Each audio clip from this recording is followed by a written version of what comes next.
We are going to have an enthusiastic good morning. So good morning. All right. All right. Hello, and I want to thank you all for being here with us today. My name is Joan Reed. I'm Dean for Diversity and Community Partnership here at Harvard Medical School.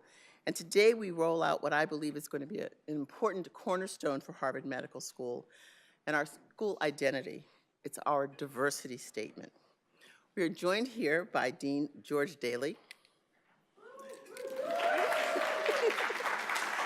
whose support and genuine investment in diversity and inclusion has made efforts such as the creation of this statement much easier, not just because he told us to do it. As many of you know, one of the first things that Dean Daly called for upon his assuming the position of dean was the creation of a task force for diversity and inclusion, of which I am the chair. The task force has been meeting and has worked hard to identify areas for deeper investigation and to develop subcommittees on those focused areas. You'll hear more about those subcommittees at the end of this presentation. Having this valuable support of our dean and so many others has been and will continue to be important to our efforts. The work of advancing diversity and inclusion, however, requires conscious commitment from each one of us, not just to do good, but to hold each other accountable for being better. We've called on individuals from areas across our Harvard Medical School community, our students, trainees, residents, faculty, and staff, to populate our committee and subcommittees, and have been holding discussion groups for the past 5 months in order to gain a sense of what diversity and inclusion means to all of us, how it is manifested, and how we would like to see it manifested as we move forward. As can be expected, we've heard both the good and the not so good, what is working well and what needs improvement. Mostly, we've heard loud and clear that we as individuals and as a community care and try in multiple ways to make HMS a better place. At the same time, we can and should do better. The diversity statement that is launched today was written with all of us in mind, the HMS community in mind, everyone who is in this room and everyone who is not. It is about stating in no uncertain terms that we believe in our people, all of us, and we value what each person brings to the table. It is about knowing that we must prioritize diversity and inclusion in order to become stronger as a community. It is about ensuring that everyone has the opportunity and the support to thrive at Harvard Medical School. It is about being firm in our belief that together we are better. Today, we will be hearing from task force and community members as they each read aloud a section of our diversity statement and frame it for us by saying a few words about how it resonates with them. But before we start that, I want to turn this over to Dean Daly, who made this possible. Don't go. More than a few of you have pointed out that the posters that announced this meeting had a picture of the two of us under Better Together. So we didn't actually mean it literally, but wow, this is spectacular. This is a very, very important and exciting day. The turnout from the community is just absolutely wonderful. There is no more important time than the present, given that the values that we're here to celebrate today are in many, many instances under siege on the national stage. There is no more important time for this community to be exerting leadership on this issue. Thank you so much.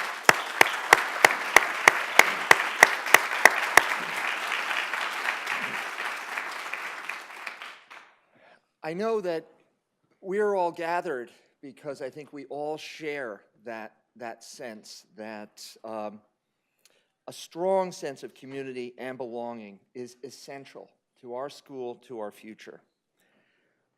Ensuring that we are a diverse community is absolutely central to our mission. It is core to our mission. We have to find a way to ensure that those who are educated here at HMS, those who work here, that our community reflects the same diversity of the community that we are serving in our goal of improving lives. I don't think we are an exemplary world-class institution unless we are a diverse institution. We are not a world-class institution.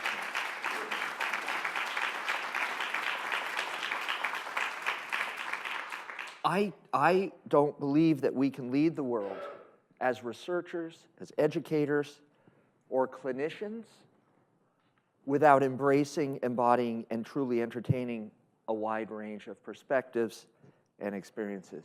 And I am dedicated, as dean, to make this a priority. I'm dedicated to promote diversity and inclusion.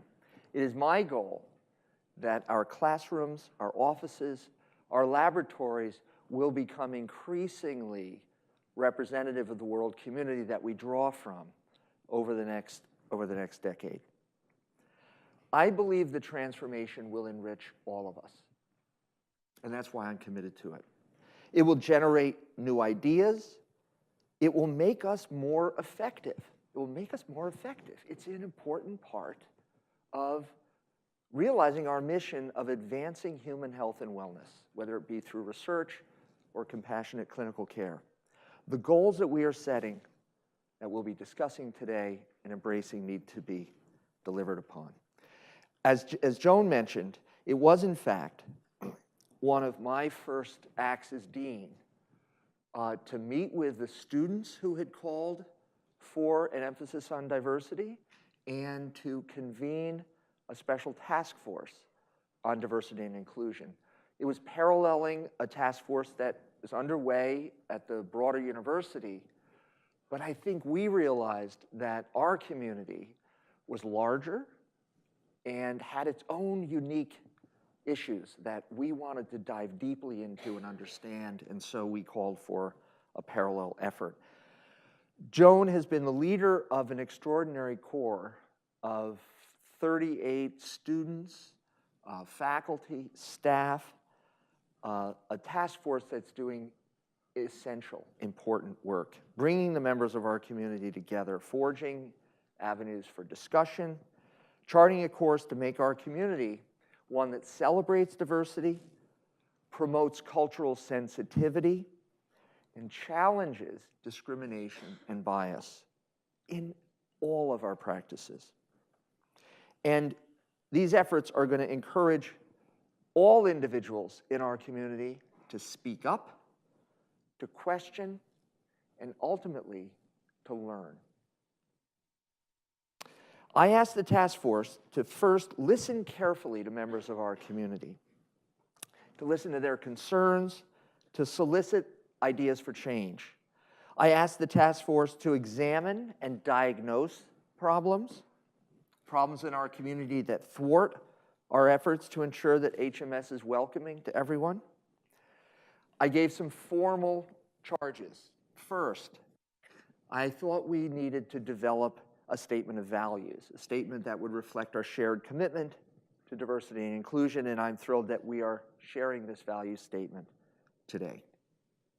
Second, I asked the task force to identify the resources that we currently apply to these issues and to identify where the gaps were and ways that we could make more efficient use of our resources and, where necessary, make additional investments. Third, I asked them to provide a menu of recommendations, a menu. We won't necessarily be able to do everything, but a menu that will allow us to determine how we might better support and advance diversity and inclusion in HMS. And finally, and importantly, to establish goals, to establish metrics, to establish mechanisms whereby we can measure our progress over the next 5 to 10 years against those goals. The first charge is now completed. I'm really, really looking forward to celebrating the diversity statement today. This will stand in harmony to the HMS mission statement, which we will also be revising subtly. Thank you. Yeah, we need there are a few words in the mission statement that are a little Trumpian, and I think we need to get the best out of there, I think. But we also have a very important and I think influential and meaningful community values statement. So the creation of this diversity statement, I believe, is an important milestone. We've decided we are going to roll out the various efforts of the Diversity Task Force over time. This will be our first. We'll have others as we listen to the diagnoses and treatment plans for our problems. But the statement that we're going to read and digest today are our aspirations for achieving a diverse, inclusive, and egalitarian community, one in which each of us, each person, is accorded the opportunity to thrive. It's going to be exciting. In a few minutes, we're going to hear from 10 community members who will reflect on the components of the diversity statement and describe what makes them personally meaningful. I was asked to look at the statement and make a personal reflection myself, which I'll share with you. I think all of the parts of the statement were meaningful to me, no doubt. I could resonate with each and every one of the sections, but I wanted to call out a personal part. In the statement, we provide a safe environment where all members of our community can engage in dialogue, question, learn, and contribute to their fullest potential. Many of you will have heard me say that I am a close partner with my wife, who's a social psychologist, who has studied the essence of this principle throughout her career. Her work has documented the importance of a construct that she has dubbed psychological safety. That essential element of community, psychological safety, an essential element that empowers each individual to speak up, to identify and report problems, to admit ignorance, to offer suggestions, and therefore to be confident and valued contributors. Her work has documented the importance of this psychological principle at work in teams and as established through the principles of leadership, some leaders creating a wonderfully safe environment and others suppressing it. She's documented how the former leads to a much more productive, innovative, and successful community. At every level of public assembly, whether it's a tutorial, an office, a laboratory bay, or a medical team on rounds, every individual in that team can feel whether psychological safety is present or sorely lacking. I think you can all reflect on your experiences and know which of your settings feel safe to you. We want psychological safety to be not only present in every one of our community activities here, but to be prized and celebrated. So please join me in thanking Joan for her exceptional leadership and all that the task force members have been doing. Their work is just the beginning. Joan. Let me point out a special side note as well. We don't have a slide on this, but before I turn the program back to Joan, I want to point out another element of inclusion and belonging that we hope to serve. I'm going to convene a Dean's Standing Committee on HMS artwork and cultural representation. Okay?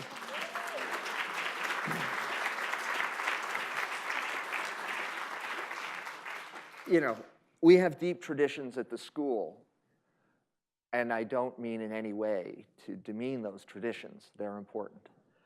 But the art that surrounds us, it should reflect our community in a more productive and celebratory way. You know, there are certain areas that are particularly egregious. the Waterhouse Room in Gordon Hall, the 5th floor of the Countway, the TMEC Atrium, and I hope to hear from you about others, because we'd really like to, spruce it up. This is an opportunity. It's really an opportunity, yeah. I mean, I think we can make the art that surrounds us, make us all feel good as we walk the halls and share this space. So I look forward to your feedback on that. And with that, I'm going to turn it back over to Joan. Thank you.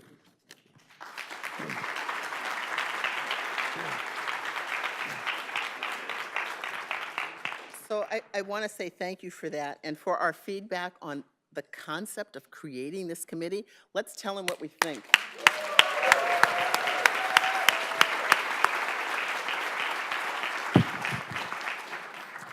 Important, very, very important.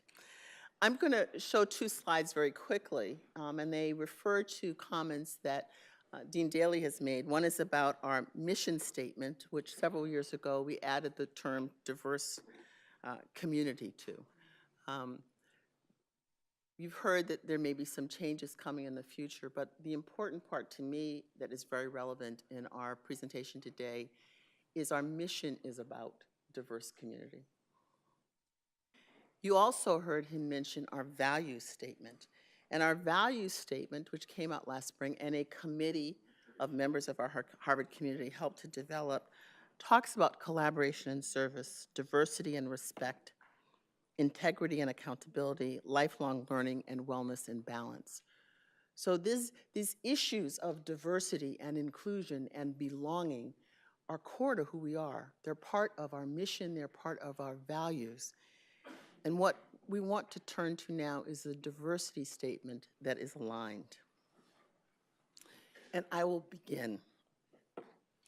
Harvard Medical School is committed to creating and nurturing a diverse community of individuals dedicated to promoting excellence and leadership in medicine and science through education, research, clinical care, and service. Our unique perspectives, talents, experiences, and contributions at HMS as students, trainees, faculty, staff, and administrators are the foundation and drivers of our excellence. It's what makes us who we are. We acknowledge the strengths and weaknesses of our history and actively promote social justice, challenge discrimination, and address disparities and inequities. Good morning. My name is Mary Tate, and I'm a 4th-year medical student here. And this opening to the diversity statement is really special to me because it gives me hope. It gives me hope of the future direction of this institution because it's rooted in understanding the challenges that we've had in the past. It's being critical of our weaknesses, and in particular, the word inequities really means a lot to me. We're not just talking about differences that we see, we're talking about the inherent injustice in those things and being critical of them and trying to move actively in a direction to eliminate those inequities. We celebrate the multiple dimensions of diversity that each member of our community offers, including but not limited to race, ethnicity, sex, gender identity, sexual orientation, socioeconomic circumstance, national origin, geographic background, immigration status, ability and disability, physical characteristics, veteran status, political ideology, religious belief, and age. My name is Jennifer Ryan, and I work in the Office of Academic and Research Integrity. I'm actually a last-minute stand-in for my dear colleague, Ruel Worrell, and so he is sick and unable to be with us today. So if you could think of him today and send him a thought or two, I'd appreciate it. This particular statement is meaningful to me because it celebrates all of who we are, not just a category or a bucket, but that we all bring multiple aspects of ourselves, our personalities, our circumstances to this institution, and that those are all valued and celebrated. We provide a safe environment where all members of our community can learn, engage in dialogue, question, and contribute to their fullest potential. My name's Kevin O'Leary. I work in security and emergency preparedness. I feel like there's a little more pressure now after you said this was your favorite passage. I want to hear your angle on it. So from our perspective in Safe working in environment. security, it's important to us that everyone feels safe and comfortable to express whatever ideas or values they have. So, I mean, for me personally, I know for our department, just to make sure everyone can do that in a way that makes them feel comfortable. Thank you. We respect the dignity of all members of our community and aspire to ensure that all feel valued and supported. I'm Melissa Kenny. I work in the Information Technology Department here. A number of years ago, I found myself out of work for quite some time. It turns out there weren't a lot of jobs out there for transgender women in computer sales and marketing. Go figure. I worked to get myself back into information technology and went on a couple of interviews where I found that as soon as I walked in, I could see from the look on the interviewer's face that I would not be getting that job. I soon found myself here on a temporary position, and after a few months, I was offered a permanent job. It appeared that my work was valued, and I felt supported by that, and that was 14 years ago, and I'm still here.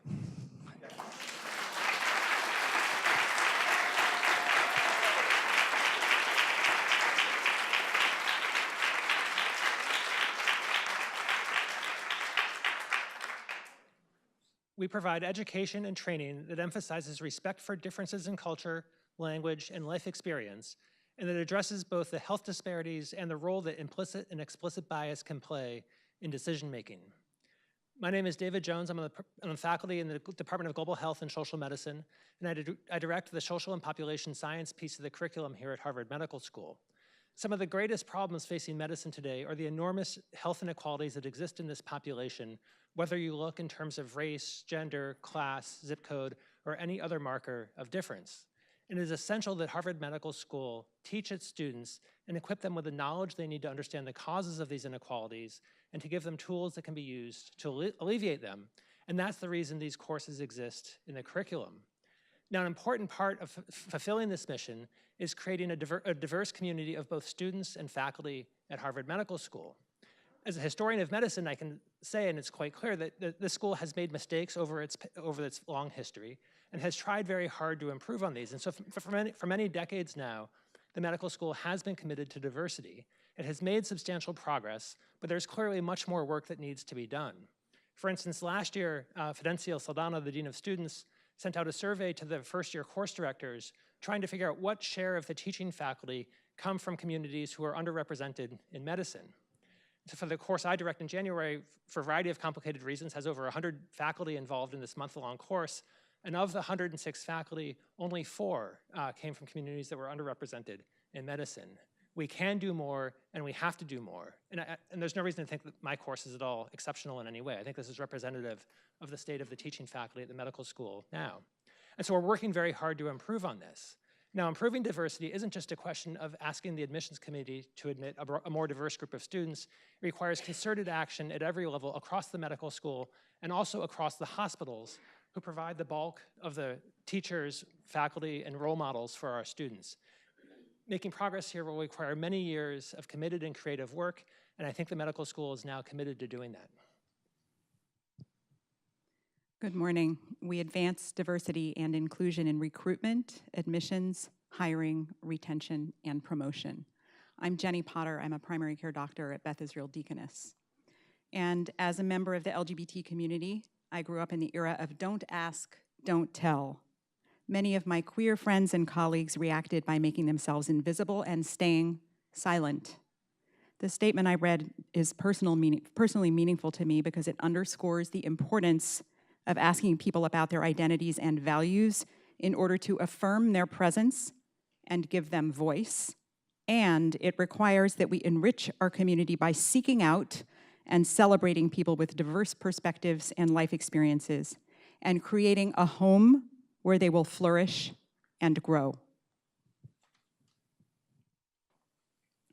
We prioritize diversity and inclusion as we develop HMS policies, practices, and procedures. My name is Eileen Lewis. I work in the Office of Institutional Planning here at the medical school. And I just want to start by saying that first, I think it's incumbent upon all of us as individuals to do this work, and it is work to use our ears to listen and to raise our voices when we need to. But as an institution, we need a roadmap. We need a way to figure out how to most effectively and efficiently use our resources to meet our goals. And by prioritizing diversity and inclusion in policies and practices, it's a mechanism for doing that. It's a way to hold ourselves accountable and our institution accountable. We support community engagement and partner with our local, national, and global communities to advance the diversity pipeline and eliminate health disparities. Good morning, my name is Alden Landry. I'm an emergency physician at Beth Israel Deaconess Medical Center. I'm also faculty assistant director of the Office for Diversity, Inclusion, and Community Partnership. I'm just a country boy from East Texas. And I have all these fancy titles, but if you'd have told me 15 years ago I'd be standing in front of you in this audience, I would have laughed.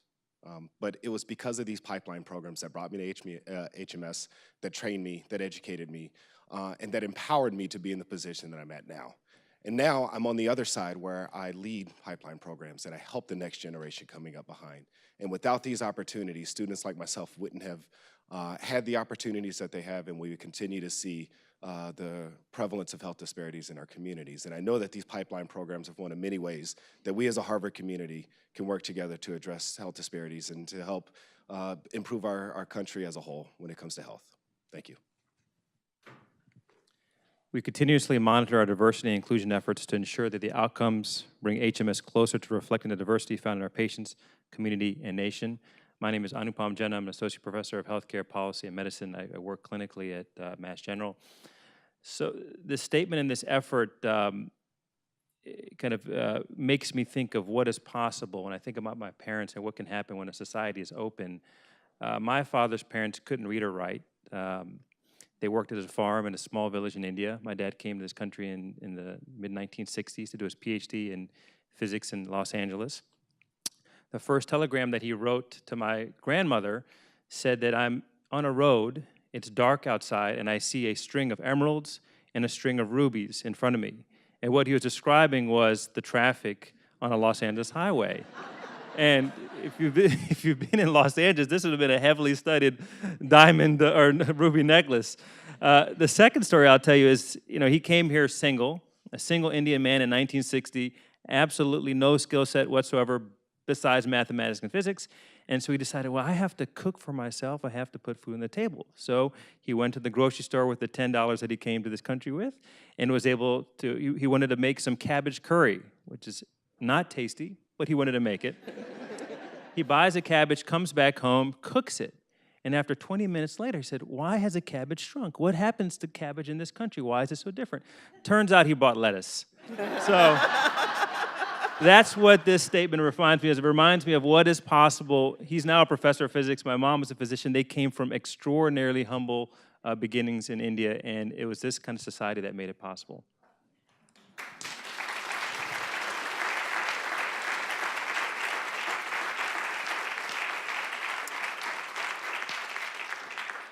So I'm going to ask that we read this together, not just those at the front, but all of us here today.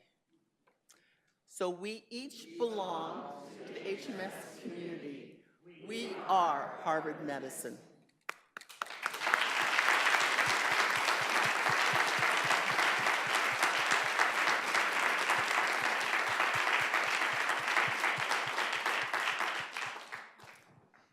And that's where you see the better together. I just want to tell you a little bit about where we are now as a task force. After doing deep dives, over 20 meetings throughout our community and having individuals speak before our task force, have come up with 5 areas of deep dive, areas where we want to be able to set some goals and recommendations that we can bring back to our dean. And I just want to tell you what those are. The slides are thick. I'm not going to read them all, but you also hear who's leading those efforts, and many of those people are present today. Excuse me. So the first is a subcommittee on diversity in our residency training program. If we look at our HMS faculty at the junior levels, the majority, have gone through our residency and training programs, our residency and fellowship programs, over 65%. So if we're really going to improve diversity among our junior faculty, we have to address our residency and fellowship programs. And this effort is being led by Joel Katz and Barrett Rollins. The next task force is dealing with retention of diverse faculty, the development and retention of diverse faculty. There have been committees, one that convened recently that was looking at the search process. There's an effort that's coming out of Nancy Tarbell's office along with Faculty Affairs that's looking at how we can modify the search process, how we can bring training in, really dealing with issues around recruitment. So our task force is going to be taking on the charge of how do we retain and how do we advance our faculty. It's not a revolving door. It's not just how can we get somebody here, how can we get people here and have them thrive. And the leaders of this effort are Laura Riley and Michael Greenberg. And I think he just left. But I thank them for taking that on. The next is a task force dealing with pipeline and community engagement, a critical part of who we are as we relate to our local community, our regional, our national community, and our global community. And as been mentioned, we have a lot of efforts underway, but are we efficient in those efforts? Are there synergies? Are there economies? Are there gaps in what we're doing? And this committee is going to be taking that on, and they'll be led by Alden Landry and Becky Ward. The next is on scientific pathways, and it's about pipeline, but this one is really looking at our basic and social sciences. It's looking at the PhDs and our postdoctoral fellows and our junior faculty. And what are the critical issues in this space? The medical school is not unique in that this is a national problem in terms of the lack of diversity. And Harvard should be a leader in this.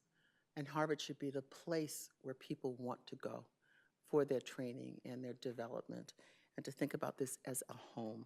And this is going to be led by Marcia Haggis and Tim Bitchison. And then the last of these 5 task force for the deep dives deals with culture, climate, and communication. And that's part of what you heard today. It's nice to put programs in place and have initiatives, but what we really need to do is build a community of diversity and inclusion and belonging, and look at what we do and how we do it, and the experiences of individuals within our community. And to do that, we have to really examine the culture that we have, what we've inherited as a culture, and what we want our culture to be. And this effort is being led by Nawal Noor and Rosa Soler. There's also a group that is meeting around the metrics, but a lot of what they will be coming up will come out of these 5 task forces or subcommittees. I'm going to turn this over now to Jen Ryan, who has been a key player in our task force in helping to organize and helping to move things forward, because we really want to hear from you. So Jen, I'm going to ask you to come forward.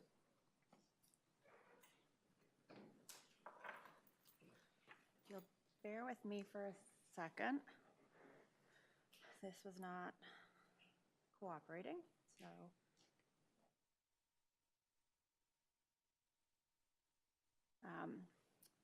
so we want to hear from you. So given the statement that you heard today and the work of these subcommittees, take out your cell phone and you can either text Ryan J to 22333 or open your web browser and go to pollev.com/RyanJ and share your comments, share your feedback. What can we do better? How can we be better together?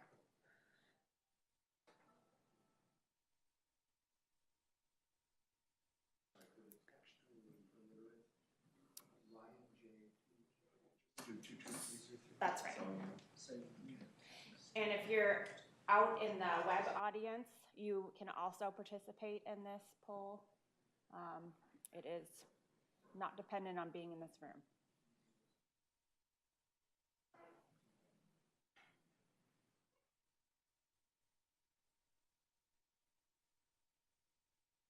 Someone's figured it out. More comprehensive pipeline programming. We need tangible action items to put this statement into action.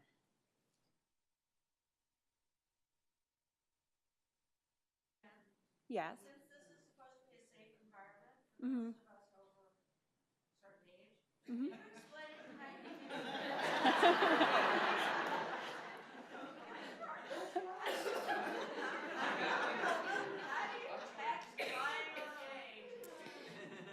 So 22333 is the number, and then text Ryan J first, and then you can text your response. In the to line of a text, you write 22333. That's right. And the message is Ryan J. And in the message. Oh. Wow, all right, I'm not the only one. You try Ryan J. Okay. I'm going to start reading some of these. So we need transparency of metrics and progress, tangible, trackable goals. It would be great to see data and statistics on diversity in staff and administration and how we can improve those statistics. More diversity among faculty. Demonstrate ways to open up this forum and discussion to other faculty. This is being webcast right now, and it is being taped, so we will have it available. And we are also going to hold follow-up forums for different parts of our community that were unable to be here today. The students specifically requested one because this day and time is hard for first-year students, so we are working to schedule one for them. Don't penalize or, where'd it go? Or silence those who challenge authority when speaking out against injustice and discrimination. Increased involvement with local unrepresented communities. Talk with the people in our community who have brought improved diversity on their teams. Inclusion means embedding work everywhere. Maybe we'll eventually make DICP obsolete. A tighter connection to the surrounding community. Create pipeline programs for administrative staff. Leadership development on creating psychologically safe environments. George, I think we have to bring your wife in. Develop mentors competent in diversity and equity. Talk with former URM students and see what can be improved. Use data to support efforts and initiatives. Does anyone want to share some thoughts with the group? Yeah. Hold on, let me find a mic.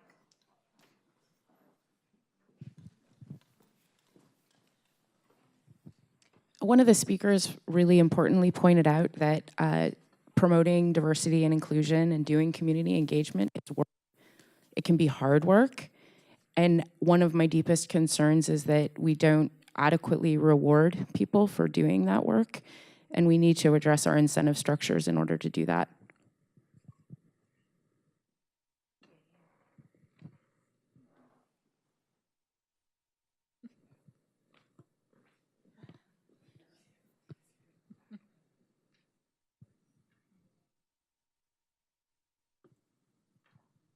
I'll read out a couple more. Oh, make me work. Better opportunities for those with disabilities. Okay. Improve tracking and documentation of issues surrounding diversity and inclusion in the basic sciences. And just so you know, we're going to take all of these and bring them to the subcommittee so that they have this feedback and that they can take it, and when they start to do their work, they know what some of the goals are that we should have reflected in their work. Rotate faculty deans in and out like departments at the university. A community that embraces mutual respect. Did we have a comment from the? Yeah, hi there. I just want to, well, first I want to say how laudable and worthwhile the effort is. And so the dean, having started this initiative, should be absolutely commended, right? And the rest of the team.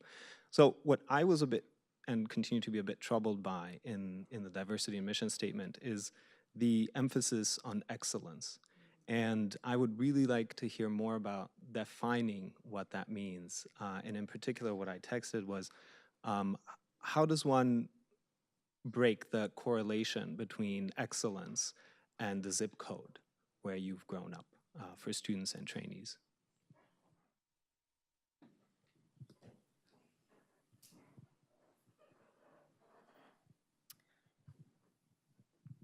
Joan or George, would you like to respond to that? Or?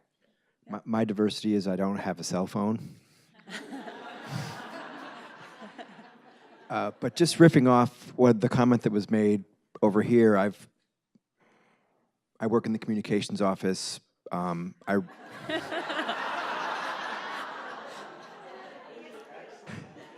own a cell phone. It's in my backpack. But that's not the story that I came to tell. Mention that you can have your neighbor submit one on your behalf. These aren't tied to anyone or to any cell phone numbers.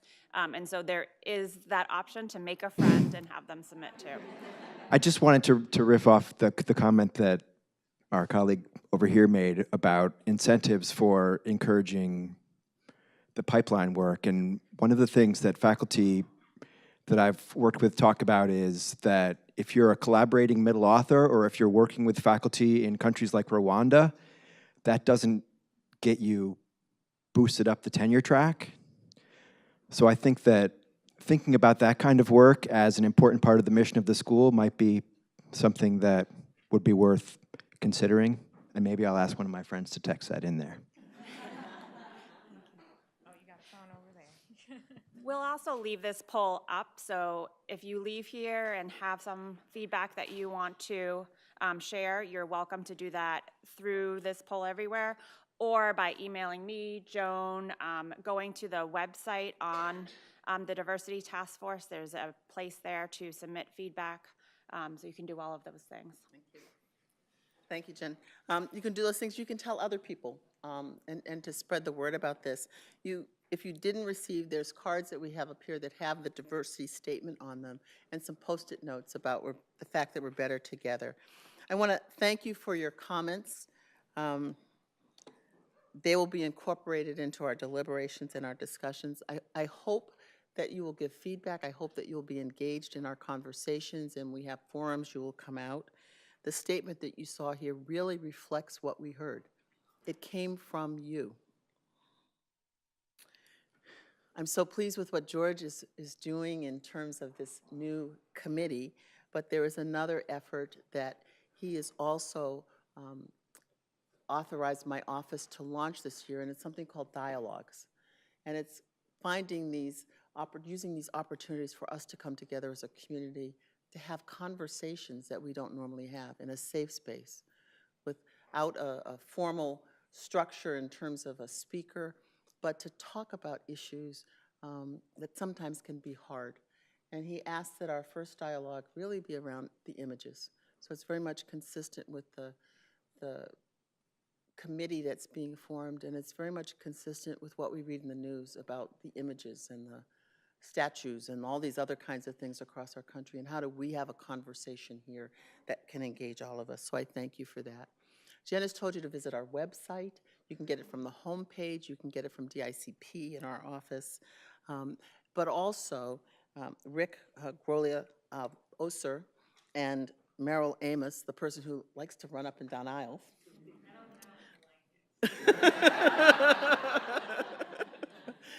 will be in the courtyard. And if there's something that you want to say about diversity or a message, they're going to be filming. They'll be just short.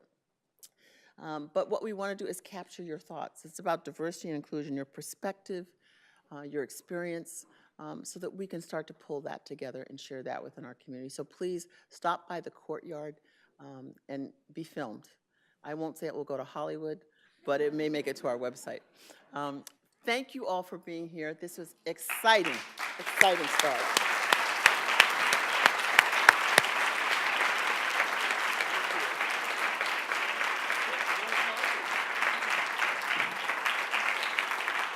Thank you, Joan. Thank you very much. I think there's more coffee and refreshments. Enjoy.